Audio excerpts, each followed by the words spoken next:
hindsight's always 20/20. If you could have made a different adjustment, not to get the win per se, but to maybe, shake up your chances for a second time, what would have been a little bit different? I mean, the three big ones are, one, take the center and do not step backwards at all. You have to fight in the center. Whatever happens in the center happens in the center. Whether you guys both crack each other or whether he shoots and somehow takes you down the center, probably much more unlikely. But you cannot back up no matter what. Because when you get close to the cage and he takes a shot, and that's what he's going to do, right? When you're anywhere near that warning track, he's going to shoot. And essentially you're already grappling. Even though if you're not taken down, he's got an angle, slope where he's got you pinned against the cage, you're already grappling. So you cannot back up, So once that kept happening, it's like, oh, no, we can't back up. And but, he was putting good pressure, but I think we got to stay there and fight no matter whatever happens in the center, whether we get hit with a punch, whether he shoots in the center, whatever it might be, we got to let that happen. That's one. Another is I would prefer not to give up our back. I would prefer to stand up using the cage a different way. But that's just something Dustin does really well. He likes to give up his back and try to wrestle his way out and scramble there.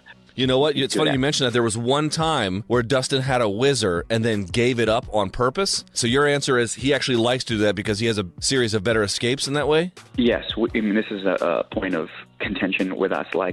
He's just better at it, and he does have some really good stuff there. One thing that really surprised me is that Khabib stopped his switch.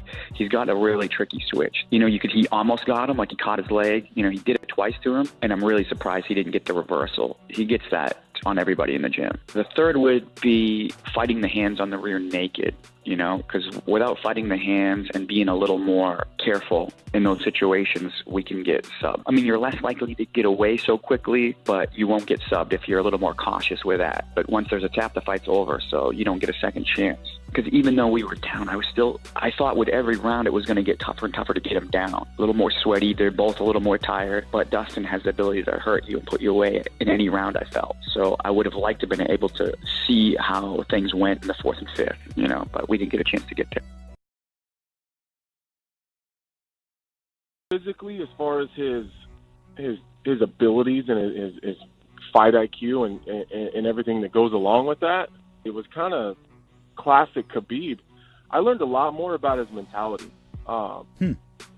We haven't seen Khabib hurt very much, so or even in a bad position. So there's always those questions of how is he going to react? What happens when he's rocked really, really bad or he's caught in something? And I was really impressed with how composed he was, even after Dustin was able to clip him. And then not long after that, he gets caught in a deep guillotine.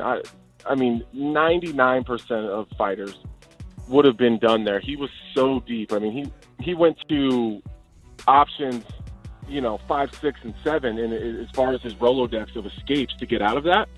But you never seen him panic. He was so calm and relaxed there that he was able to keep checking back through all those boxes, going back and forth to different guillotine defenses until he was able to get out. And Dustin did a great job adjusting his grip and moving his hips, and that was a really cool little technical battle right there with that submission.